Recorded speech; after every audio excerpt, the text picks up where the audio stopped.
Hey, everybody. My guest today is Professor Annalisa Enrile, and we're going to talk about human trafficking and modern day slavery. All right, Professor, why don't you introduce yourself? Hi. Thank you so much for having me. My name's Annalisa. I teach at the USC Suzanne Dvorak Peck School of Social Work here in Los Angeles. It is almost my 20th year there. And I've been working in the area of human trafficking, actually, even before we called it human trafficking, since 1993, and mainly around what is happening. I started with what is happening in Southeast Asia, particularly the Philippines. My interest has grown since then and kind of has grown with my activism and my academics. Wonderful. Thank you so much for joining me. So, I know you wrote a book on human trafficking and modern day slavery, and I want to get into that. But first, I thought it'd be useful to kind of just have a clear understanding of what you mean by human trafficking and slavery, because I think we have some general impression of what those words mean, but I think if we have like a clear definition, it would be useful. Yeah, a lot of times when we talk about human trafficking, we always think that it has to do, with some kind of coercion. Because when we first, started defining it, we thought of coercion as kind of that stereotypical idea of somebody getting snatched off the street and being sold into, some type of sexual slavery. And really, the definition of human trafficking is anything around the recruitment, transportation, transfer, harboring, or receipt of human beings through force, fraud, or deception. And that force, fraud, and deception also includes things now when we think about coercion, like poverty, the need to not have, or what happens when you have no economic choices. And we also think about trafficking as things that happen from one country to another, but there's also domestic trafficking. So a lot of times we find that before someone has been trafficked to a different country, they've been maybe trafficked from like rural areas or provincial areas into urban areas, etc. Okay, no, that's useful. I didn't know that. So does trafficking necessarily include the movement of people? Yeah, that's the most classic definition is that there has to be some type of movement. I think in the past we have thought about it as a movement between, countries, but actually it is, can be movement, like I said, even within countries. Okay. So you're saying that one of the causes of human trafficking can also be something like poverty, right? You're not necessarily being snatched away in an alleyway or something like that. You perhaps are forced because you're so poor to work in a particular area or work for a particular company. Now, does that include something like sweatshop labor? Yeah, so it includes labor trafficking, which is a fine line between labor trafficking and labor exploitation. So there's, a lot of different fine lines around it. It includes child labor, different types of child labor. It includes commercial sexual exploitation. It includes even organs are being trafficked. So there is this whole kind of underbelly around the buying, selling of human organs. So like when I work with students and when I work with the community, one of the ways that I explain it is that, trafficking is really the result of us commodifying humanity and saying like that there's certain people that can be bought and sold. There's certain circumstances. And it really, I mean, again, I've been doing this since 93 and it still shocks me to this day, some of the stories that I hear. Wow. Okay. So let's say that you're a poor person living in some village somewhere, and you're desperate because you need money for some reason, right? Like maybe you need healthcare for your parents and you just don't have the money to support them. So you decide to sell one of your kidneys, right? You go to a clinic somewhere in the town and you sell your kidney. Would that be an example of human trafficking? Yeah, it'd be an example of organ trafficking because it's illegal. That's another, aspect of it is that illegality. when we talk about, for example, even labor trafficking with migrants, you can have, for instance, people who, like you said, who are like very poor. They are trying to provide for their family, like even the most basic needs. And so they may decide like, okay, I'm going to go overseas and be a migrant worker. And they may get a contract that starts out on the up and up or feels legal. And then they get there, their passport is taken away, they're threatened, they're forced to work, in horrendous situations. And that kind of migrant working opportunity has quickly now devolved into an example of human trafficking. Okay. So, you know, So that example includes deception, right? And you're saying that that's one of the ways that that makes human trafficking human trafficking. So I'm trying to figure out, I guess, like the borderlines of this concept. So let's say I'm poor and I need money, so I sign up to work for some company for overseas, okay? And I know what the conditions are. Like, I know that the conditions are terrible, right? It's going to be something like a sweatshop situation. But I go anyway because I can make more money with them than anywhere else in my hometown, right? And I go there and I work in these terrible conditions. But there's no deception. Is that human trafficking or no? Or is that just a person who's like, whose circumstances are really crappy? I mean, it is a person, yeah, the circumstances are really crappy. But even in the most you know, even in any type of country that we could think of, there are regulations and protections for workers, even if they're very, very, very minimum. And in human trafficking situations, we don't see those types of regulations, those types of vulnerabilities to abuse and exploitation. And so that is, what is definitive. Nobody is going to sign up, for example, to be beaten if they don't work. We're not talking about like low wages or long hours, or, maybe dangerous labor. And migrant labor is, famously dangerous, dirty, and underpaid. However, like you said, in many of these cases, unfortunately, this is much better than what they are getting or opportunities that they're getting, at home. And so they're willing, to take the chance. But trafficking is different in that, they not only don't have a choice, but they aren't, it's never, I like to say, like, trafficking happens in the shadows. And so it's never fully out there in the light for them to agree to, because people wouldn't agree to that, even, as desperate as they might be. Okay, that makes sense. The reason why I'm asking this question is because, I've talked to libertarians before, and, they're just really in favor of, enforcing private contracts and respecting private contracts. It's like, look, if two people consent to this, labor contract, nobody else should intervene, right? So, but when you say the word ending human trafficking or say that phrase, it sounds like everybody should be in favor of it, right? And I'm trying to figure out if libertarians should also be in favor of it. And it sounds like they should be because there's some sort of deception involved. Yeah. And I mean, these are like, I have heard it all. And so many people have said, well, making something is better than making nothing, or making, they're still making double than they would make, if they had stayed at home. And, unfortunately, this is kind of the reality that a lot of migrant workers grapple with. And this is also why it takes a lot. I mean, like, the spirit of human beings is so resilient to me. That's one of my big takeaways when I work with victims and survivors, is like, and then you ran away and then you asked for help. And and it's years, for many of them, because they are scared. They are, they may be being abused, but they still have this family back home that they're trying to support. They may not know, their rights. And I can agree with you. I don't know how many people, Jason, I've heard say to me, like, aren't you just making it harder for people to work?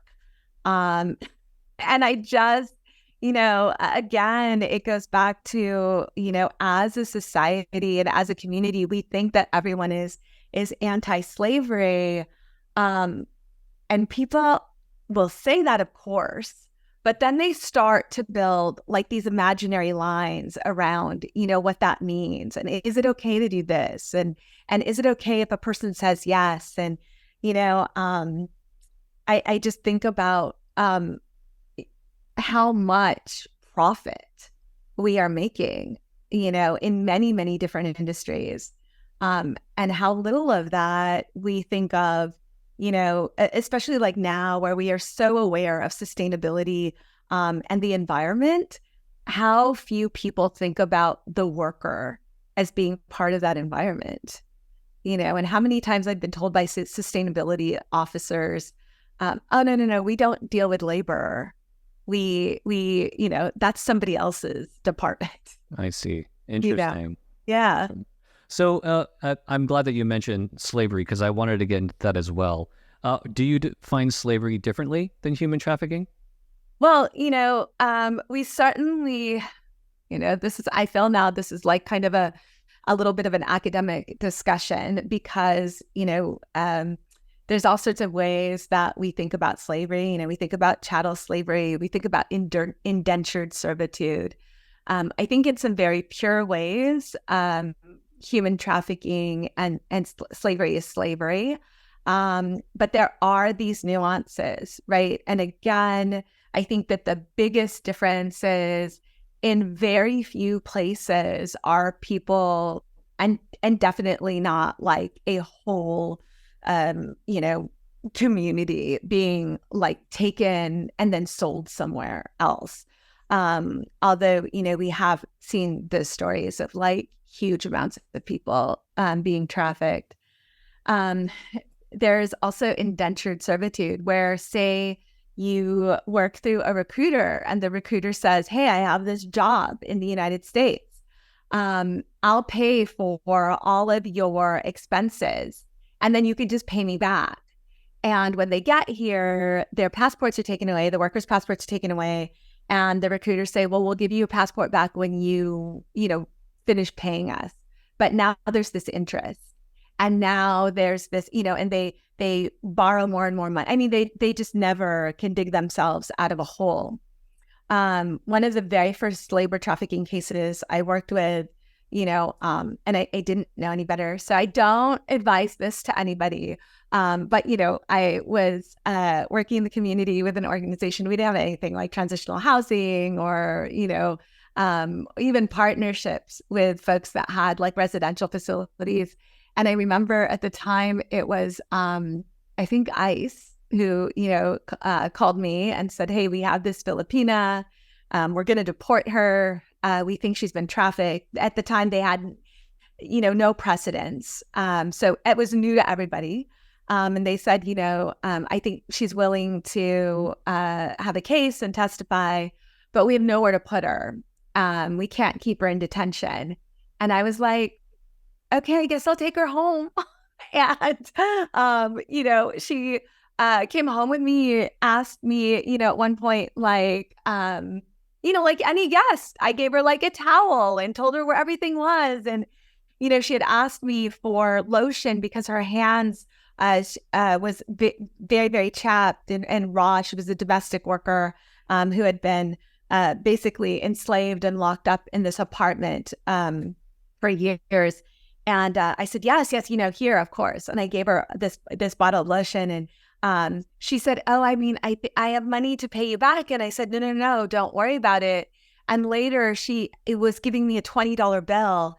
And I said, what is this for? You keep your money. And she said, it's for the lotion.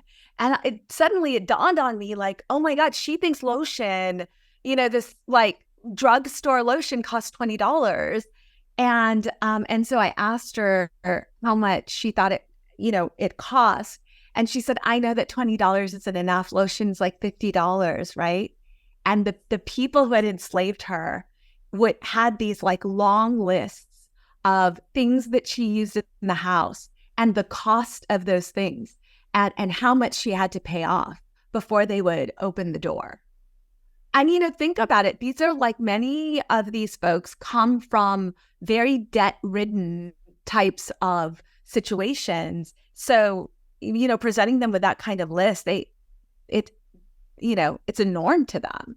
So they think it's just like something more that I have to pay off. I see. Okay. Wow, Yeah. that's absolutely terrible. It's Yeah. terrible. So then I feel like the word slavery does sound pretty appropriate, right? Because this person Absolutely. is not free. They don't own themselves. Somebody else owns them. They don't have the freedom to leave that arrangement. Yeah, absolutely. And that's why it was so important when I was working on the book, to really make that word freedom front and center. Because there are so many things, right, that we're fighting against. But the ultimate piece is, what everyone deserves, which is freedom. I have this, you can't see it because we're in the Zoom world. But I have this tattoo on my foot in Khmer that says, "We have the right, we have the right to be free." And it was from a 12-year-old girl who talked about living in a refugee camp in Thailand, and how most of the camps were very close to also the hill tribes, where girls would go missing all the time. And, I had asked her, well, what happens when, girls go missing from the refugee camp? And she said, no one looks for us because we are not considered, citizens. We're not really considered human beings like in the country. So when we leave the refugee camp, nobody looks for us. And she said, one time she heard this story about a tourist dog that had gone missing, and how the entire police department in the village, looked for this dog, and how there was like an APV out on this dog. For the dog lovers that are out there, I'm not saying we should not look for dogs, but this little girl was saying, a friend of hers had gone missing. They presumed that she was trafficked, and that no one looked. And she said, but people, I said, well, why do people leave then if they know that no one will look for them? Again, to this notion of choice, right? Well, then, if you know you can't leave the refugee camp, why do you leave the refugee camp, right? And she said, well, there's no work there, and there's no community, there's no education, there's no food sometimes. So people are motivated to find ways to survive, and so they leave. Um, and I said to her, right, you ask any like 12-year-old girl, I think, in this country, almost, I hate to make generalizations, if there's anything you could do for them, or if there's anything that they want. And, a lot of the kids in my life have a ready list, on the go. And this little girl said, I just want you to tell my story so people know what's happening here. So I got that tattoo on my foot so that people could ask me about it. And it just reminds me, like that's all people are fighting for, is this notion of freedom. Do you see human trafficking and slavery as two overlapping circles, or partially overlapping circles, like a Venn diagram? I see it as the same thing. I see it as the same thing. Yeah. Okay. Yeah. I see.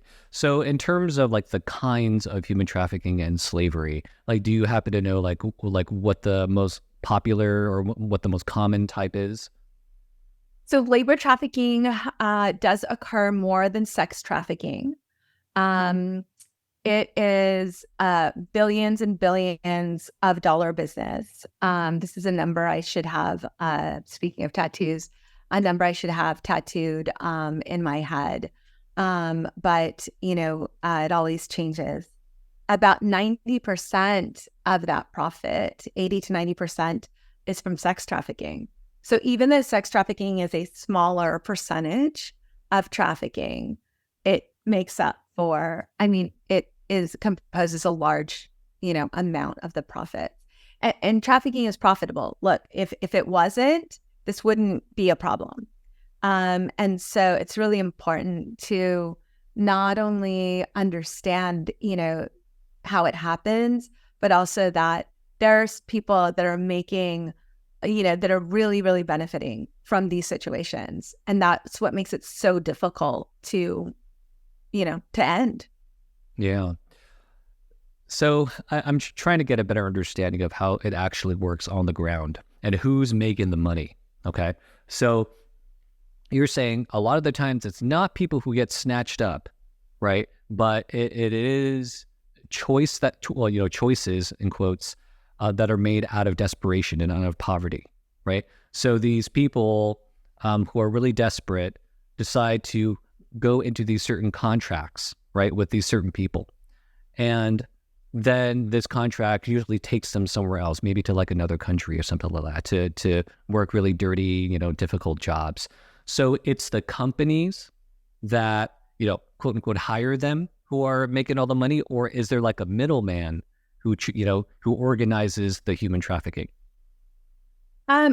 It all depends, so there are recruiters. And this is why it's so important to have a transparent supply chain, because everything is a supply chain, right? So, and whose kind of fault is it? That's really difficult, because, you'll have these companies that say, I don't know, I hired this subcontractor to give me bricks. I didn't know that kids made those bricks.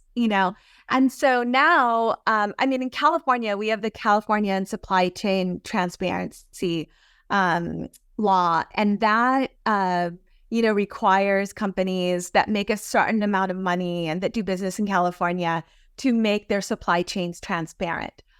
It doesn't make them fix their supply chain, but it, asks them to make their supply chains as transparent as possible. But again, it's like kind of the same thing that we were talking about, in terms of definitions, who's kind of at fault. It's different, I think, in different cases, but are there bad actors all throughout? 100%. So we've seen this, like, again, with these recruiters that are charging all this money and that are creating like these situations of indentured servitude. We see it, of course, in the traffickers, and, in sex trafficking, pimps, traffickers, these kinds of middlemen that are arranging, the sale of sex in human bodies. Those are the people that are, making money, like incredible profits. The number, just came, it's $150 billion industry. That's the estimated kind of global profit. This idea of who can we hold responsible? I think people just keep passing the buck, and saying, well, I didn't know. And more, one of the things that I think has been very promising is really looking at, where empowerment is. So, one of the things that I love the most, I'm a professor, I get to work with youth all the time. But one of the things that I love about Gen Zers is that this is the first generation that's really put their money where their principles are. So we've seen like a huge consumer shift, where, Gen Zers are holding companies accountable and saying, we're not going to buy from you if you can't guarantee a clean supply chain, or if there's child labor that's found there, or if there's, any type of exploitation, and where, that generation is willing to spend more money to ensure, right, that there's a cleaner supply chain. But again, it's very confusing to find out, what a clean supply chain is or not, because there's very little transparency in a lot of spaces, or the transparency only goes up so far. Yeah, no, that makes a lot of sense. And I believe these big corporations when they say, we didn't know that, children made these things, right? Because I'm like, who has that information, right? It's kind of like the people who supply these big corporations with these products don't want them to know. And so it's not like they voluntarily tell them, oh yeah, we have slaves. We have slaves making this stuff. No one wants to say that. And then the corporations don't ask, because it's like a don't ask, don't tell type of situation with slavery. Oh yeah, absolutely. But I think about, I had mentioned, BRICS, right? Southeast Asian child labor has notoriously been known for having children engaged in brick making. Just very similarly as in, Latin and South America, we see a lot of child labor and forced labor in sweatshops. So No, I don't buy that companies don't know. It's too huge of a phenomenon. I think companies can have created lots and lots of layers of plausible deniability. And, saying that they've done everything that they can to ensure that this doesn't happen, or this doesn't happen, to them. But I mean, it really makes that question of accountability and responsibility interesting. In many places, I believe it's like construction is the third or fourth largest area of forced labor and trafficking in the world. And that's like in the actual construction. I mean, if you said, Jason, like, okay, well, what about the materials? Almost every construction site would have had some kind of trafficking associated with them. And so I think, it's really, again, difficult to parse out like what people know and don't know. And that's why it's so important to have conversations like this, because what a lot of people don't know is that, oh, wow, that's considered trafficking. So in a lot of places, they would say like, oh, well, yeah, it sucks that there's child labor, but aren't they allowed to work in those countries? And that's what I mean by like these kinds of plausible deniability. But, a lot of companies are very performative, I think, about saying that, they are helping fight against trafficking. And I think that is, to be very frank, leveled against two things. One is profit, right? Many companies, like, they're out to make a profit. So anything that cuts into their profit, of course, they don't like. But I also think like even companies that want to do good, right? So even companies that are saying like, God, we found trafficking in this part of our supply chain, we need to fix it. Then they're slammed and canceled for having trafficking in that part of their supply chain, when in fact, they are saying, we found it and how do we fix it? So in many ways, we have to be willing to partner. I mean, we have to be willing to not see this issue as an us versus them issue, or as a black and white issue, because there's just so many nuances in there. And every country, trafficking looks the same and a little different. Thank you for that. Yeah. I feel that it's hard to make ethical purchasing choices if it turns out that almost everything that we own is affiliated or associated with human trafficking in some form or another. I remember watching this interview with this guy, I forgot his name, but he wrote a book about cobalt and cobalt mining and like, Yes. yeah. And it was just like, oh my God, it's in all our batteries. I mean, like I have 3 batteries right in front of me. If it's true that the younger generations are much more intentional in how they spend their money, is it going to go so far as to them giving up smartphones? You know what I mean? I mean, some of this stuff is really hard. Yeah. Like we just rely on this technology, Yeah. and it's just like, look, we just have to face the fact that we're all just participating in this. Yeah, there's an organization that I think does such good work and is so kind of human about the work that they do here in LA, Asset Campaign. They do a lot of stuff around transparency. And their founder, Julia Ormond, is a friend of mine who I've worked with. And she has this great way of putting it where she talks about like good, better, best. And she says, even if we can't work towards complete transparency, and like you said, how do we make decisions even if there is complete transparency? Because there's things that are in use that we can't imagine not using. She says we could still help people make it easier for them to make decisions around, what they buy, around what they use, around, businesses that they support. And we have to start thinking about that as like not the right or the wrong decision, but like the good, better, best type of decision. Because people just can't start making the best decision right away. I remember, all of these criticisms, rightly so, that has been leveled against Walmart. And yet you cannot argue that for poor families or families with lower incomes, Walmart may be the only place that they could go, or for communities that are food deserts, where, in their community, Walmart might be the only grocery store. I can't sit and say, don't do that, or you're supporting slavery or fast fashion because you do that, if that's like their only alternative.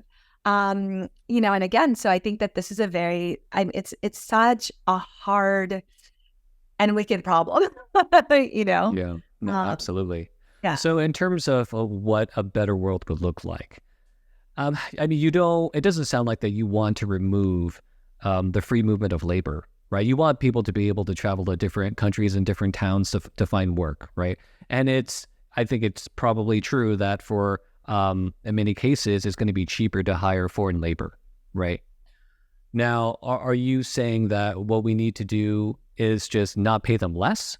Or are you saying no, corporations can pay them less, and that gives them an incentive to hire these foreign workers, but they just have to be transparent in terms of what the terms of the job are? No, I think that it's a big problem that we look at foreign labor as a source of, cheap alternatives. I think that people should be paid, what their work is worth.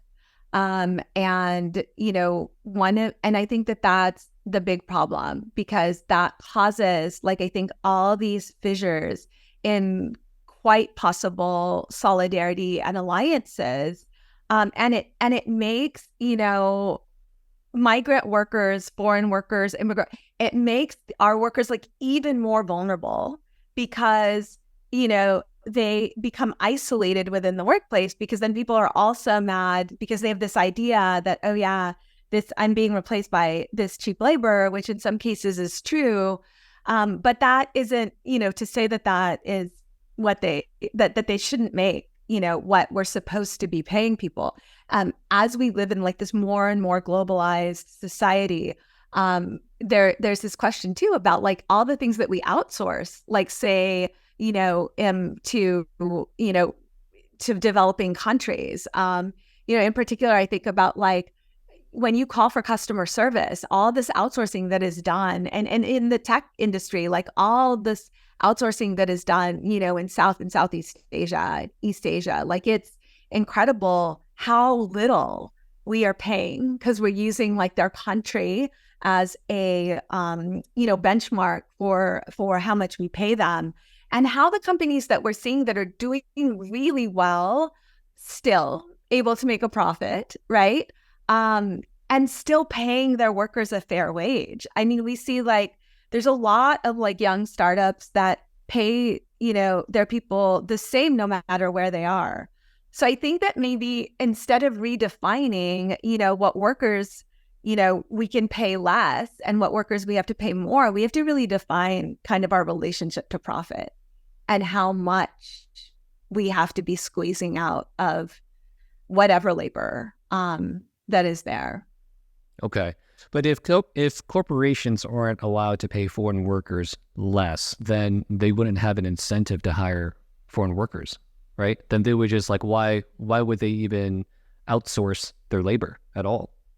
Well, I mean, quite honestly, foreign workers are willing to do a lot of work that, other workers are not willing to do.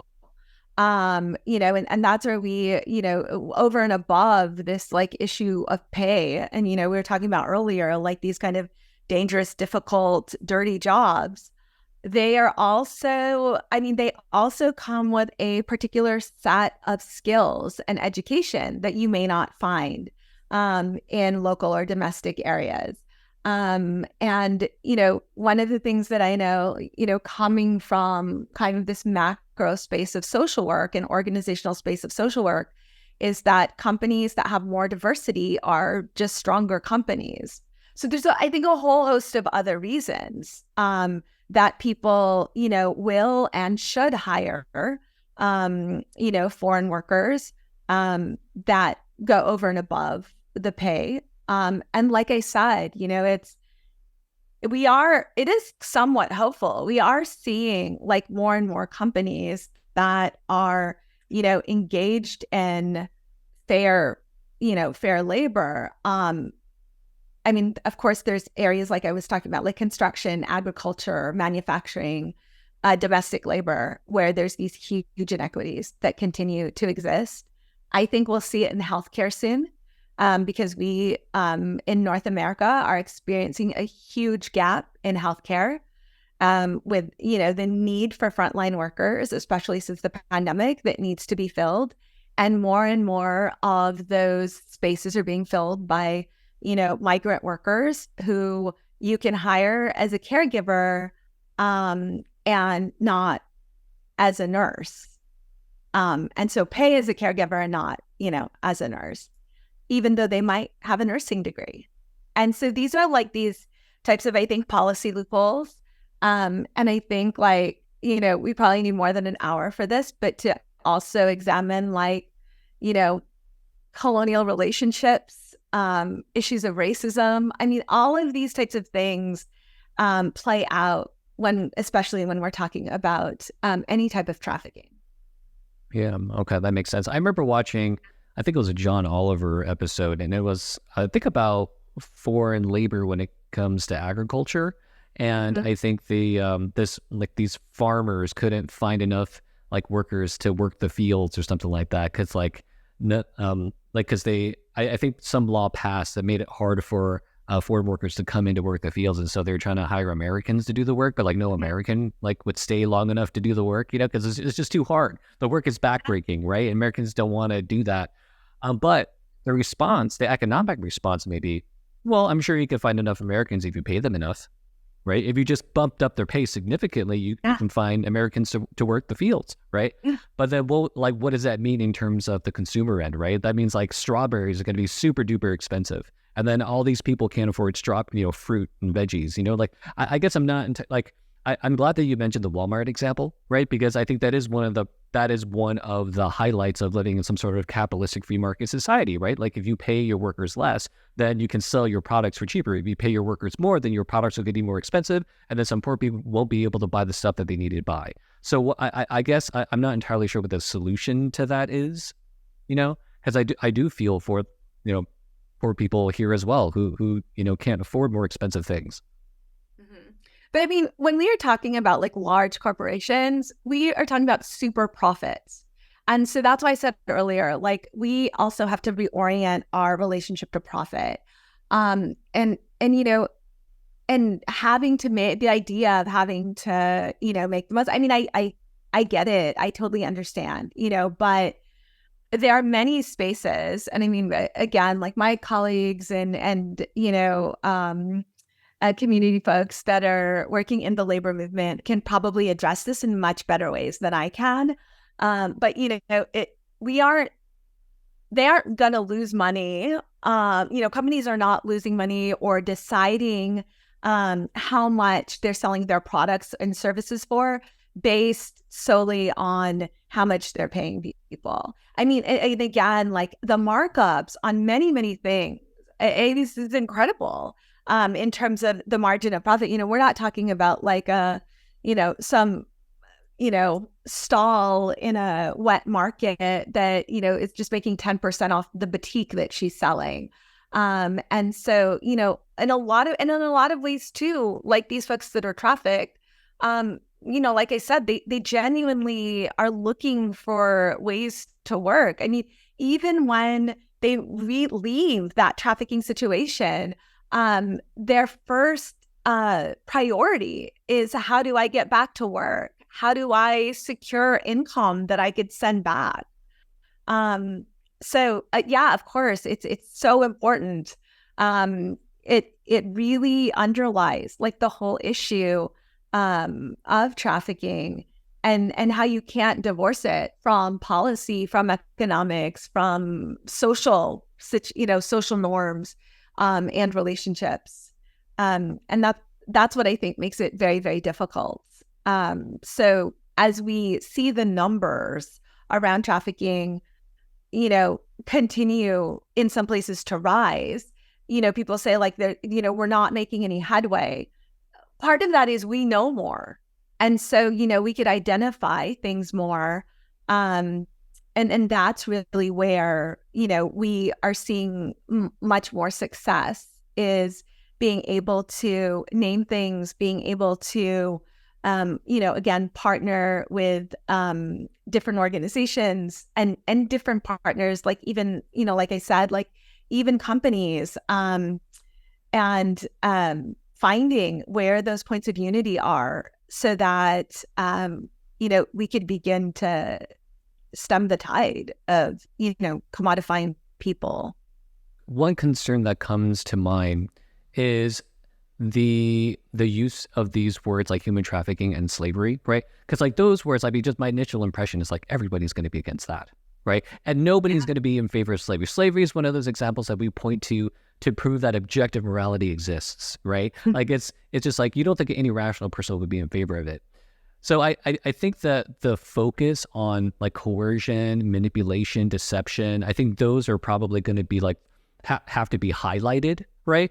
And I feel like if those things are not as highlighted and we just start talking about, I guess, like exploitation and what counts as exploitation and just, maybe not paying your workers enough money to live on, then I feel it gets more into the gray area. And then there's going to be less and less support of the use of the terms human trafficking and slavery. You know what I mean? Like, I feel like those words are like, they're just obviously wrong. Whatever it is that they refer to is just our gut reaction is going to be everybody needs to be on the same page. We need to end this. This is one of the worst human rights violations that has ever existed, and the fact that it still exists today is terrible, right? But if we're also using these words to describe situations where people just start working in a sweatshop, right? Then I feel like then the libertarians are going to be, they're getting off the bus. At that point, they're like, no, we don't have a problem with that. Right. You know what I mean?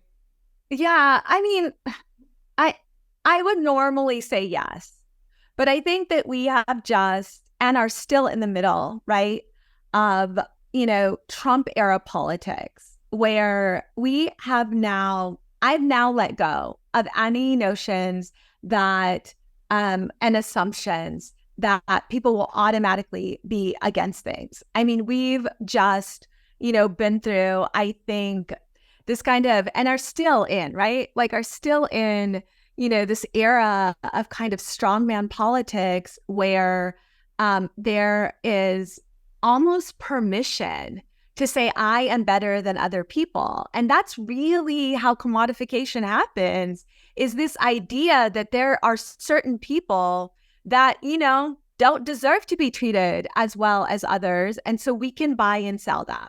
So, who cares if, we put this little girl for sale that's 12 years old, whether it's for sex or labor. She's like poor, uneducated from, some rural area. We don't care about her. There's like 15 of that, 15 of her to take her place, 150 of her to take her place.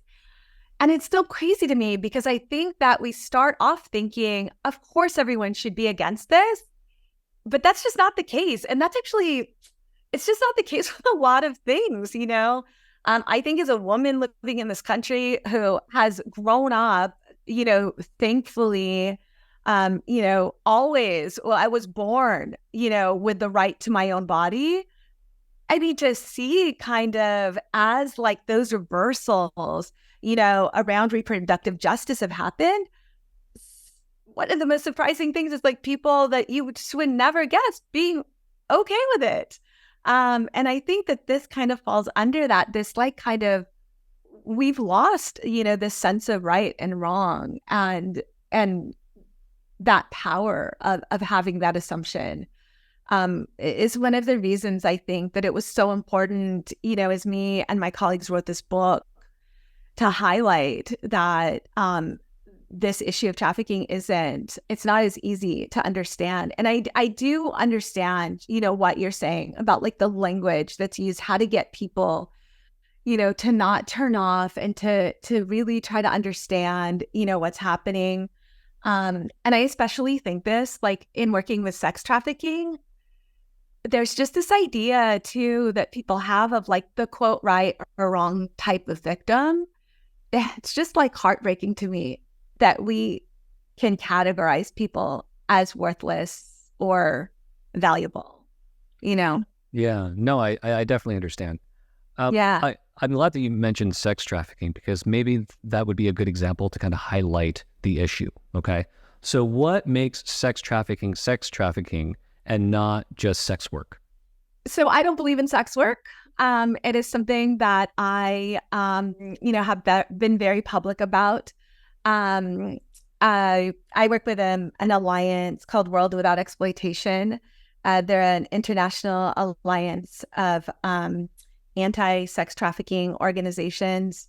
They just held a few different webinars where we talk about this idea of sex work, and I think that again it's probably a longer conversation on what work means, but this idea that someone can or should be thought of as my workplace is like my vagina or my mouth or my like any of these types of things. And when we talk about choice, one of the biggest problems around sex work is like it's not universal. You can't say that that is how it happens every place in the world. So I think that these kinds of debates that we have in North America are dangerous for other places, in the world. How we define it officially, like in the United States and in Canada, is like any person under the age of 18 that is being commercially sexually exploited is considered to be sex trafficked. So we draw a very hard line at 18. There's a lot of activists that would like to move that line to 24 because, our brains aren't developed until we're 24. One of the, I think, most, what is that called? It is like one of the most startling statistics to me is that like in the United States and Canada, the number one way that girls are lured into being sex trafficked is through grooming. And it's through what we call Romeo pimping. So it's not even, through force. It's like these pimps and other exploiters make these girls, 80% is like girls. We're seeing more and more trans kids also being exploited. They make them think that they love them. And then it's, once you think once you think you're in a relationship, then it's kind of like, come on, baby, turn this trick for me. We just need to make a couple bucks. And pretty soon, like they're getting turned out on the street. Yeah, so that's where the deception and manipulation comes in, right? And I think that would be key because, and I also appreciate the fact that you made the statement that sex work is different, right? Like there's a diversity of it, and I think that's obviously true, right? Because I would consider somebody who chooses to create like an OnlyFans account or something like that. That I would consider that to be a form of sex work. But somebody who is, groomed, manipulated, deceived, right? I feel like that's a different case, right? That sounds much more like human trafficking to me, right? Like I think it's important to make these type of distinctions. Yeah. One of the things that I also say, and this is really like the social worker in me, when I hear these debates is we know the impact of trauma. Right? Like if you have, there's this great thing called adverse childhood events. And scientifically, we know that your brain literally changes depending on the exposure of trauma that you have as a child, right? So if we follow that logic, there has been a shift, right? Because of that trauma. So when we talk about like making choices or this kind of level playing field, like, to make a choice, like it should be my choice. The average age that girls enter, that girls are exposed to and commercially exploited through the sex industry is 14 in North America. So that adult that has made that choice to enter sex work, in many cases, had done so as a child. So I always say, like, show me a non-trauma set of, quote unquote workers. And then we can have, the conversation. And I do that, Jason, with the utmost respect for any woman and her choices. So this isn't, a lot of times, people want to frame the debate as like one set of women against another set of women. And it's actually not about individuals or or saying, this person's wrong. It's really us looking at systems. And as an activist, where it's so easy to be burned out, I have to live in a world where I 100% believe that we could have a world where people don't feel like they have to sell their sex and their bodies. There has to be that kind of big light, I think, in it. For those of us that are fighting against it. And I think it's so sad that like love is the main weapon that is really moving a lot of the trafficking that we're seeing domestically. I see. Some of the comments that you've made sound like they would apply to almost everybody, right?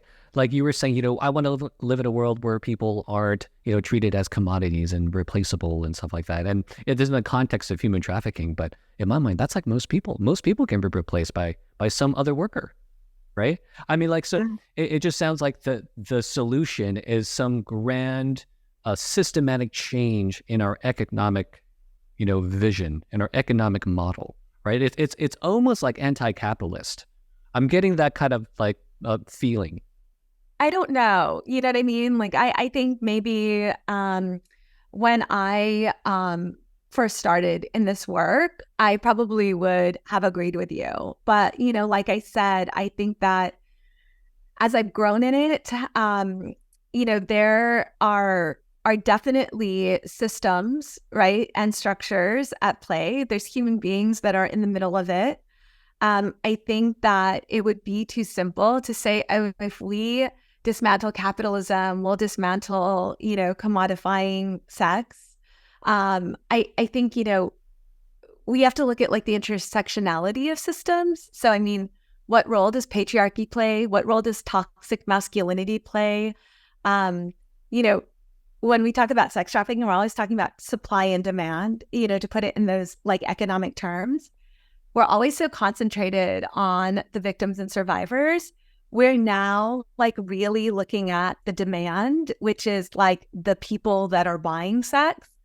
And it's astounding to me how very little, we pay attention to it and how quick we are to say, particularly with child sex trafficking, like, oh, those are a bunch of pedophiles that, are buying children. In many cases, they don't even ask if they're children. So, it's not necessarily like a predilection for children. It's a predilection for buying sex.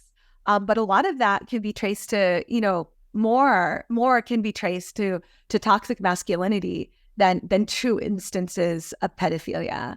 And so, I think that as we find out more and more, and as we're not afraid to find out more and have these conversations, we'll be able to find, I think, these small solutions that lead to a big solution. There's no way, I think, that you can stop trafficking outright.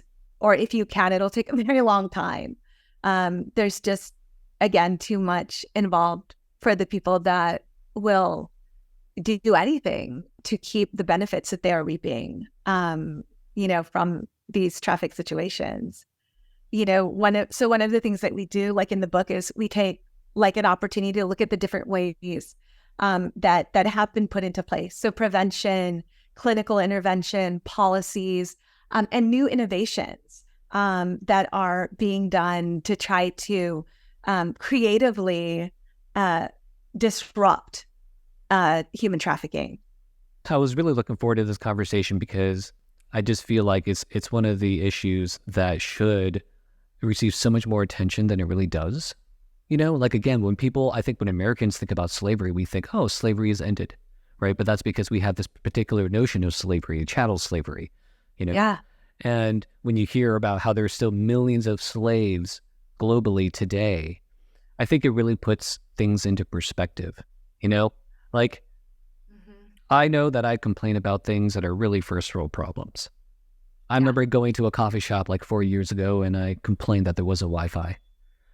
That's the type of life that I live. And I think it's tragic that, this is tragic that not a lot of more attention is given to these problems, because there is real suffering in the world. There is real suffering. There is real like terror and atrocities that occur in the world right now. And a lot of our emotional energy is being spent on debating what I consider to be first world problems. Yeah, I mean, I 100% agree with you. And I think that like in addition to that, as we were preparing for our conversation, one of the things that I really appreciated that you said was, that you always take things into context. And I think that that is done less and less.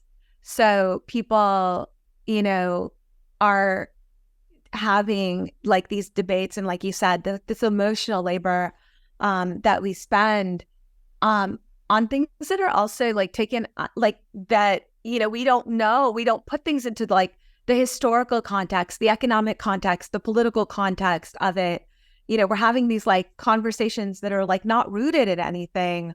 And it's important to root things into context. That's the only way we'll see patterns, and I think also we are so quick to like categorize things, and, as we were talking about earlier, like into right or wrong, into most worthy and not worthy. I hate the most is like this oppression Olympics that we go through and say, this is worse than that. Or there was this great Irish legislator over the weekend. I saw, this speech that she gave the EU where she talks about preferencing one victim over the other, and how we, as a world, have to understand, the context of many, many relationships as we move forward. And I think that, in terms of trafficking, that's also the only way that we get, people and victims to freedom, is to understand those contexts. Yeah, thank you so much. I think it's a good place to wrap things up. Thank you.